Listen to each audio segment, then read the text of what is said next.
사도 바울이 고린도 교회에 보내는 그 서신이 고린도 전서입니다. 이제 편지를 쭉 적어가면서 이제 막바지, 마지막 마무리하는 그 끝인사 부분에 오늘 사도 바울은 뭐라고 이야기를 하고 있냐면, 깨어 믿음에 굳게 서서 남자답게 강건하라 라고 이야기합니다. 깨어라 라고 이야기하는데, 이 깨어라 라는 이 헬라어가 에그레고라 라는 뜻인데, 이것은 깨다, 일어나다 라는 뜻인데, 이 단어가 사용된 것이 제일 처음에 어디에 시작이 되냐면 마가복음 13장 37절에 예수님께서 이렇게 말씀하십니다. 깨어 있으라, 내가 너희에게 하는 이 말은 모든 사람에게 하는 말이니라 하시니라. 여기 보면 예수님께서 깨어 있으라 라고 이렇게 이야기합니다. 이것은 단순히 잠을 자다가 잠에서 일어나라 라는 이 단순한 그 잠에서 깨다 라는 이 의미로 사용된 것이 아니라, 앞으로 어떤 일이 일어날 것인데 그 일어나는 일은 확실한 일이다. 그러니까 이 일을 잘 대비하라 라는 그 의미가 깨어라 라는 이 헬라어 단어에 포함되어 있는 뜻이라고 이야기할 수 있습니다. 그러면 그리스도인들에게 깨어라 라고 이야기할 때 앞으로 일어날, 확실하게 일어날 일, 그것을 대비하라 라는 뜻인데, 앞으로 확실하게 일어날 일이 무엇입니까? 예수 그리스도로 인한 재림, 그것으로 인하여서 일어나는 심판, 종말, 이것을 이야기하는 겁니다. 그래서 그 종말을 대비하라, 마지막 때 심판을 대비하라 라는 겁니다. 깨기 위해서는 잠을 자지 말아야 됩니다.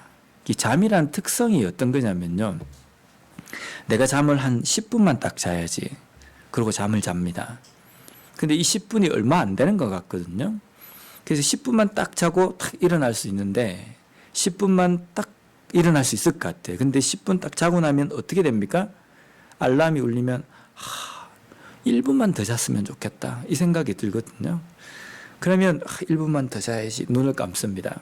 잠깐 감았다가 탁 눈을 떴는데 1분이 아니라 1시간이 지날 때도 있다는 겁니다. 그러니까 저도 지금까지 사역하면서 새벽에 새벽 기도를 가야 되는데, 이제 알람이 울릴 때 되면, 또 이게 제가 어릴 때부터 잠이 좀 많았습니다. 잠이 많으니까 이제 부격자 생활을 할 때도 새벽 기도를 나가야 되니까, 설교가 아니라도 나가야 되는데 알람을 맞춰놓고 잡니다. 근데 어떤 때는 억지로라도 일어나긴 나는데, 어떤 때는 일어날 때 너무 힘듭니다. 그래서 시간을 딱 보니까 5분 정도는 더 잘 수 있을 것 같다. 그래서 5분을 탁, 5분만 더 자야지 라고 이렇게 눈을 감고 떴는데, 그냥 아예 시간이 지나버린 겁니다. 새벽 기도를 땡땡이 칠 때도 있었습니다. 이게 잠이라는 게요, 내가 일어나야지 라고 해서 금방이라 탁 일어나지진 않습니다. 설사 내가 10분만 자야지라고 생각하고 딱 일어나도 어느 정도 시간 동안에는 비몽사몽 헤매게 되는 겁니다. 잠이란 특성이 그렇거든요. 그래서 잠언 6장 9절에서 11절 말씀해 보면 이렇게 말씀하고 있습니다. 게으른 자여, 내가 어느 때까지 누워 있겠느냐? 내가 어느 때에 잠이 깨어 일어나겠느냐? 좀 더 자자, 좀 더 졸자, 손을 모으고 좀 더 누워 있자 하면 내 빈궁이 강도같이 오며 내 곤핍이 군사같이 이르리라. 여기 보면 잠의 특성이 그대로 나와 있습니다. 조금만 더 자자, 조금만 더 졸자, 손을 모으고 조금만 좀 누워 있자. 이건 그냥 뭐 길게 자자는 것도 아닙니다. 잠시만 내가 좀 눈 좀 감고 있자 라고 하면, 잠시만 있는다고 생각하고 눈을 감고 있을 때에도 빈궁이 강도같이 올 때도 모른다는 겁니다. 시간이 지나면 곤핍이 군사같이 온다. 이 군사같이 온다는 뭡니까? 떼거지로 와 이렇게 말발굽을 막 소리를 내면서 달려온다 할지라도 대비할 수 없는 상황이 되어버린다는 겁니다. 그렇기 때문에 이 시대에 우리 그리스도인에게 하시는 말씀은 깨어라는 겁니다. 잠을 자고 있지 말라는 겁니다. 내가 자다가 예수님 오시면 깨어야지, 안 된다는 겁니다. 그때 되면 예수님이 오는 걸 본다 하더라도 내가 조금만 더 자야지 이렇게 될 수 있기 때문에 절대로 자지 말고 깨어 있으라라는 겁니다. 그러면 이 시대의 그리스도인들이 그러면 잠에서 잠을 자지 않고 깨어만 있으면 됩니까? 근데 깨어만 있는다고 해서 자, 언제 예수님이 오실지 내가 깨어만 있어야지 라고 한다고 해서 예수님을 잘 맞이할 수 없다는 겁니다. 제가 부산에서 여기 미국 올 때까지 계속 살았습니다. 그러니까 어릴 때 해수욕장을 많이 갔거든요. 부산 사람이니까 얼마나 많이 갔겠습니까? 근데 어릴 때 저는 물을 되게 무서워했습니다. 왜냐하면 어른들한테 속은 게 많아가지고요. 와, 온나, 물에 들어와라, 들어오면 다 잡아줄게. 근데 들어가면요, 놔버립니다. 발도 안 닿는데 거기에서 허우적된 그 기억이 트라우마가 있어가지고 물을 되게 무서워했습니다. 근데 어릴 때 기억에 남는 게 한 가지가 뭐냐면 이 해수욕장을 가면 사람들이 바닷가에 이렇게 쫙 이렇게 있습니다. 가득 들어있는데 뭘 하는지 모르지만 그 사람 많은 데서 뭘 하겠습니까?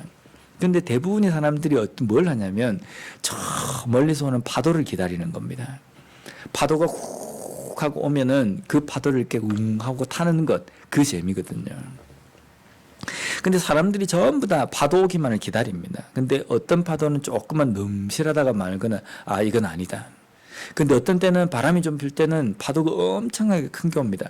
자, 온다! 누가 그러거든요. 그럼 전부 다 그 파도를 딱 보면서 어떻게 내가 이 파도를 탈 것인지 대비를 막 합니다. 저도 어릴 때 이 어른들의 품에서 뭐 아버지 품인지 어른들의 품에서 이제 그걸 탄 기억이 나요. 근데 파도가 확 하고 덮치는데 모든 사람이 준비를 하고 그 파도를 타지만은 파도가 한번 확 하고 덮으면요, 그 덮는 그쪽에는 아수라장이 됩니다. 파도가 오는 것을 뻔히 보고 준비를 했지만 파도가 한번 덮치면요, 깔아앉는 사람, 물에서 허우적대는 사람, 중심을 잃어가지고 해변가까지 모래사장까지 확 하고 휩쓸려 가는 사람, 발이 안 닿는 아이들은 어떻겠습니까? 그건 난리가 나는 겁니다. 앞도 보이지도 않고 발도 안 닿이고 뭐 그냥 엄청나게 그냥 헤매게 되는 겁니다. 그런데 그 큰 파도가 올 때에도 중심을 잃지 않고 아주 재미있게 탈 수 있는 방법이 뭡니까? 튜브를 타고 있으면 됩니다. 튜브를 타고 있으면 파도가 확 하고 덮쳐도 그 순간만 한번 덮치지 그 다음에는 파도 위에 둥둥 물 위에 떠 있기 때문에 튜브만 타고 있으면 어떤 파도가 와도 딱 보고 있다가 정신을 차릴 수 있다는 겁니다. 오늘 본문 말씀에도 보면 깨어라 라고 이야기하는데 그냥 잠에서 깨어 있어라 라는 것이 아니라 깨어서 믿음에 굳게 서라 라고 이야기합니다. 단순하게 잠을 안 자고 깨는 것, 정신을 차리고 있는 것, 그것만을 우리에게 요구하시는 것이 아니라 믿음에 굳게 서 있어야 된다라는 겁니다. 믿음이 뭡니까? 믿음은 하나님이 계시다. 하나님은 나의 참 신이시며 그리고 나의 죄를 위해서 독생자 예수까지 보내주신 그 하나님이시다. 하나님은 우리의 구원이시며 나의 전부이시다. 이것을 믿는 것을 믿음이라고 이야기합니다. 그러면 결국은 믿음의 최종 목적지, 믿음의 표적, 믿음의 초점은 어디에 맞춰져 있어야 되냐면 하나님께 맞춰져 있어야 된다는 겁니다. 그런데 이 믿음의 초점이 하나님께 맞춰져 있지 않고 다른 것에 맞춰져 있으면 큰일 납니다. 마태복음 25장에 보면 열처녀 비유가 나옵니다. 우리가 잘 알고 있습니다. 열처녀 비유가 나오는데 거기에 있는 10명의 처녀들이 신랑을 맞이하러 이제 나가는 겁니다. 나가는데 열처녀 모두 다가 등불을 준비를 했습니다. 등을 준비를 했다는 겁니다. 그런데 슬기로운 5처녀는 그 등에 사용할 기름을 넉넉하게 준비를 해서 해가 있을 때 나갔지만 신랑이 언제 올지 모르니까 밤에 올 수도 있으니까 기름을 넉넉하게 준비를 한 겁니다. 그런데 나머지 슬기롭지 못한 처녀들은요, 등을 준비를 하기는 했는데 기름을 준비를 하지 않은 겁니다. 등을 가지고 갔다는 것은 분명히 이 등을 사용할 목적으로 가져간 거지 않습니까? 근데 등을 사용할 목적으로 가져갔는데 기름을 준비 안 했다는 것은 어떤 의미가 있습니까? 등을 가져가라고 하기 때문에, 등을 필수적으로 가져가야 하기 때문에 내가 등은 가지고 가긴 가지만 아무리 내 생각으로 내 주판으로 이렇게 두들겨 봐도 신랑이 밤늦게는 오지 않을 것 같다라는 생각인 겁니다. 적어도 우리가 등을 켜지 않아도 알아볼 수 있는 그때에 신랑이 올 것 같다라는 생각을 하기 때문에 등은 준비를 하는데 기름을 준비 안 하는 겁니다. 믿음이라는 것은 내 의지와 내 생각과 내 판단으로 뭔가를 결정하는 것이 아닙니다. 믿음은 하나님께 초점이 맞춰져 있기 때문에 비록 내가 납득이 가지 않아도, 내가 도무지 이것을 수긍할 수 없는 일이라 할지라도 하나님께서 명령하신 것이고 하나님께서 말씀하신 것이라고 한다면 내 생각과 내 납득, 내 이해를 접어놓고 하나님께 모든 초점을 맞추는 것이 믿음이라는 겁니다. 그러면 이 시대를 살아갈 때에 우리가 깨어있으며 믿음에 굳게 서야 되는 것은 오직 우리의 초점을 어디에 맞추라는 것입니까? 하나님께 맞추라는 겁니다. 하나님의 말씀에 맞추고 하나님께 맞춰야 된다는 겁니다. 그런데 하나님께 맞춰야 됨에도 불구하고 그 초점을 우리의 생각과 우리의 판단과 나의 납득, 나의 이해 이런 것들에 맞춰져 있으면 이 시대에 우리가 깨어있다 할지라도 제대로 깨어있는 삶을 살고 있지 않다는 증거라는 겁니다. 누구나 다 말세라고 생각하고 깨어있어야 된다고 생각합니다. 그래서 정신을 바짝 차려야 된다. 그래서 잠을 안 자고 눈에 핏대가 빨갛게 설 정도로 그냥 딱 잠을 참으면서 이렇게 있습니다. 근데 그렇게 있는 것이 대수가 아니라는 겁니다. 이 시대는 우리로 하여금 넘어지도록 만들게 하는 여러 가지 요소들이 있는데 그 요소들로부터 온전히 승리하고 믿음으로 오직 하나님께 초점을 맞추는 그 믿음에 온전히 굳건하게 서 있어야 된다는 겁니다. 여기 보면 굳게 선다라는 이 단어는 스테케테라는 헬라어인데 이것은 흔들림이 없다, 강건하다라는 의미입니다. 믿음에 굳게 선다라는 것은 믿음에 서서 흔들리지 않고 강건하게 꽉 하고 굳어져서 거기에 튼튼하게 서 있는 것을 이야기하는 겁니다. 그러면 오늘 이 시대에 종말의 시대를 살아가고 있다라고는 우리의 삶을 좀 돌아보면요, 어떻습니까? 이 시대의 그리스도인이라고 자부하고 종말을 살아가는 그리스도인이라고 이야기하는데 정말 믿음이 흔들리지 않고 살아가고 있습니까? 우리 주변에 보면 함께 신앙생활하다가 열심히 눈물 콧물 흘리면서 하나님 앞에 기도하고 정말 봉사도 열심히 하고 열정적으로 신앙생활을 하다가 조금은 어떤 문제 때문에 믿음을 포기하고 교회를 떠나는 성도들을 우리가 많이 보게 됩니다. 그분들은 어떻게 된 겁니까? 이 시대에 깨어있어라는 이 말씀을 모르는 사람은 아무도 없습니다. 깨어있습니다.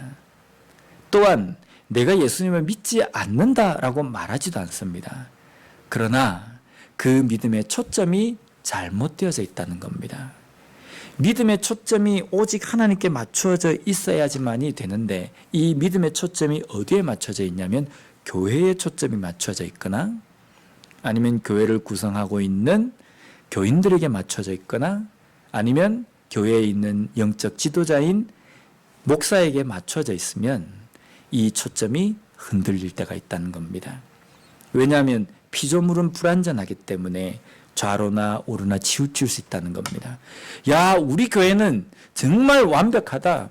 어떤 교회보다 정말 훌륭한 교회다. 자랑하는 교회가 있습니다. 그런데 그런 교회도 조금만 자칫 잘못하면 흔들려 버린다는 겁니다. 그래서 믿음을 교회에다 맞춰져 버리면 교회가 왼쪽 오른쪽 갈 때마다 믿음이 흔들려 버린다는 겁니다. 사람에게 맞춰져 있을 때도 있습니다. 나는 이 사람은 정말 믿는다. 내가 이 사람 때문에 영적인 내가 영향을 받았다. 내가 이 사람은 신앙적으로 정말 나의 멘토로 삼고 정말 존경한다. 그런데 그 사람이 잠깐의 어떤 실수로 인하여서 문제가 생겼을 때에 여지없이 믿음의 초점이 사람에게 맞춰져 있으면요, 그 사람 때문에 실족해서 교회를 나오지 않거나 신앙을 포기하는 경우가 종종 있다는 겁니다. 우리가 전도할 때 보면 그런 이야기를 많이 듣잖아요. 그죠? 교회가 영 썩어서, 교인들이 영 아니어서 나는 교회를 안 나가겠다. 그것은 교회를 공동체로 생각하고 하나의 어떤 모임으로 생각하기 때문입니다. 그런데 우리의 믿음은, 믿음의 대상은 공동체도 아니고 교회라는 어떤 단체도 아니고 또 목사라는, 또 장로라는 어떤 대상도 아닙니다. 우리의 믿음의 대상은 오직 예수 그리스도이시라는 겁니다. 하나님 예수 그리스도는 변함이 없으십니다.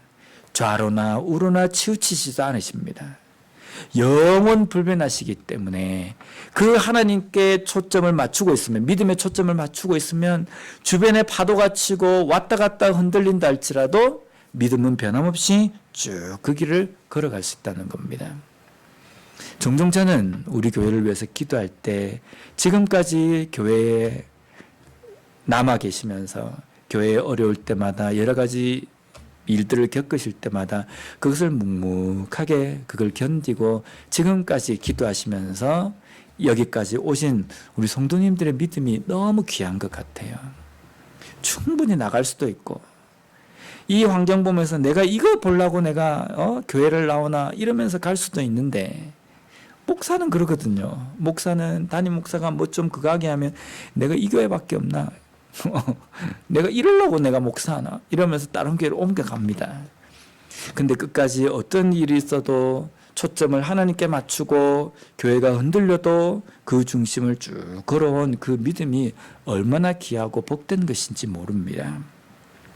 이 시대에 우리가 초점을 맞춰야 될 것은, 우리의 믿음의 초점은 바로 예수 그리스도 하나님께 맞춰져 있어야 하고, 그리고 강건하게 흔들리지 않고 끝까지 마지막 종말의 때까지, 재림의 때까지 우리의 믿음을 포기하지 않고 끝까지 지켜나가는 것, 그것이 온전히 깨어있는 그리스도인의 삶이라는 겁니다. 또 다음으로 남자답게 강건하라 라고 이렇게 말씀합니다.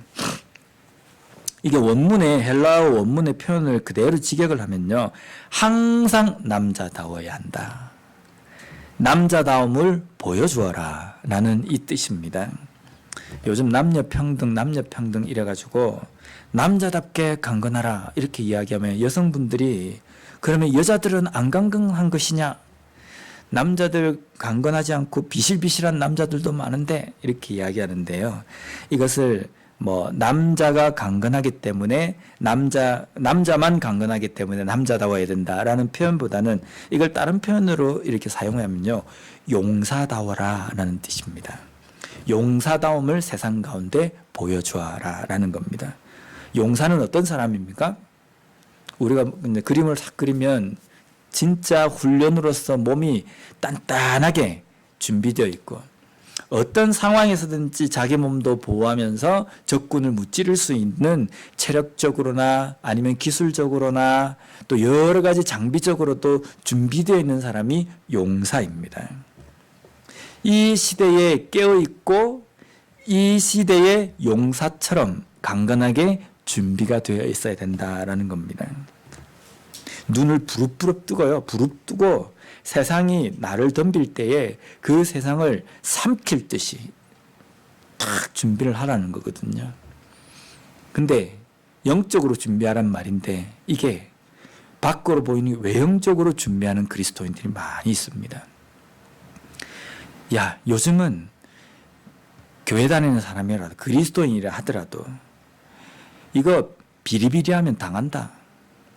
딱 이용당하기 좋다. 그러니까 세상이 나를 만만하게 보지 않도록 정신 바짝 차리고 냉정하게 그렇게 해야 된다. 그래서 누군가가 나에게 확 잡아먹으려고 하면 내가 먼저 잡아먹으려고 확 해야 한다. 손에 절대로 보면 안 된다. 누가 나에게 한 대 때리면 가가 붙어가지고 최소한 2대는 때려야 된다. 이런 식으로 이 세상을 살아가는 그리스도인이 많다는 겁니다. 그러니까 세상 사람들이 뭐라 그러냐면 예수쟁이들이 더하다 이런 얘기를 듣잖아요. 그럼 옛날에는 어땠습니까? 옛날에는 예수 믿는 사람 그러면 정말 천사 같은 사람, 좀 이제 나쁘게 표현하면요, 사기치기 딱 좋은 사람, 말랑말랑한 사람, 한 대 지어박아도 헤헤 하는 사람, 이런 사람이었잖아요. 근데 요즘은 그리스도인 이러면 세상 사람들도 어떻게 생각하냐면 한 대 지어박으면 2대 때리는 사람들, 어지간해서는 당해내지 못하는 입만 살아있는 사람들, 이게 요즘 현대 그리스도인을 보는 세상의 눈이라는 겁니다. 용사답다는 것은 이렇게 살라는 것이 아닙니다. 용사답다는 것은 우리의 싸움의 대상인, 우리로 하여금 넘어뜨리려고 하는 그 기회를 엿보고 있는 사탄을 향해서 용사다워야 된다는 겁니다. 사탄을 향해서 어떤 일이 온다 할지라도 그것을 이겨낼 수 있는 만반의 준비를 하라는 겁니다. 그런데 성경에는 어떻게 준비하는 것이 용사로서 준비하는 겁니까? 열심히 운동을 해가지고 근육을 탄탄하게 틔워야 됩니까? 아니면 많이 세상적인 지식을 넣어가지고 정말 저 사람이 무슨 이야기를 할 때 나를 사기치려고 하는 것이냐 안 하는 것이냐 그걸 아는, 그렇게 우리가 준비를 해야 됩니까? 그게 아니라 에베소서 말씀에 나와 있는 것처럼 하나님의 전신갑주를 입는 겁니다. 하나님의 전신갑주는 우리가 준비할 수 있는 것이 없다는 겁니다. 성령께서 우리를 붙드시고 하나님께서 우리를 붙드셔야지만이 장비가 채워지고 무장을 할 수 있는 것이라는 겁니다. 믿음, 하나님의 말씀, 성령, 그것으로 인하여서 탄탄하게 준비가 되어 있을 때 용사다워지는 겁니다. 그러한 것으로 이 세상에 여러 가지 우리를 흔들게 만드는 그러한 것들을 우리가 능히 이겨낼 수 있다는 겁니다. 그리스도인으로서 용사처럼 살아간다는 것은요, 누가 침을 뱉어도 웃을 수 있는 것이 용사처럼 준비되어 있는 사람입니다.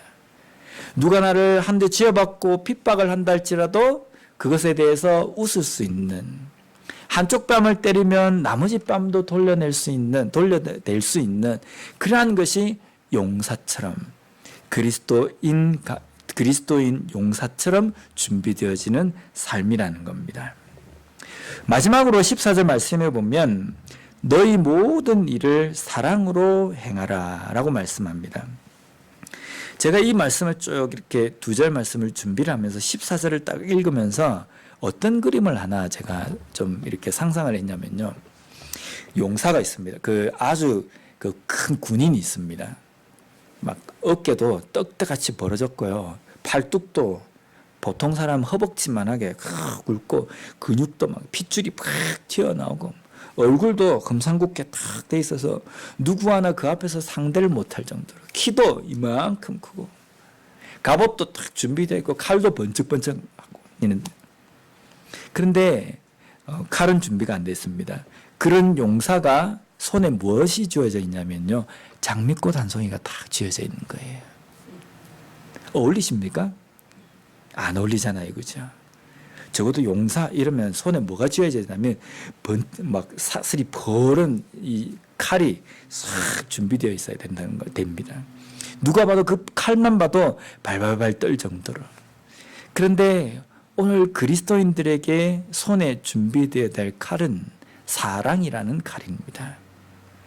세상을 향해서 세상 사람들이 벌벌 떠는 그러한 외형적인 겁을 주는 무기가 아니라 사랑의 무기를 가지고 이 세상을 대하라라고 이야기한다는 겁니다. 사랑은 좀 이렇게 뭔가 여성스럽고 장미꽃 한 송이 같이 뭔가 금방이라도 꺾일 것 같은 그런 느낌이 들지 않습니까?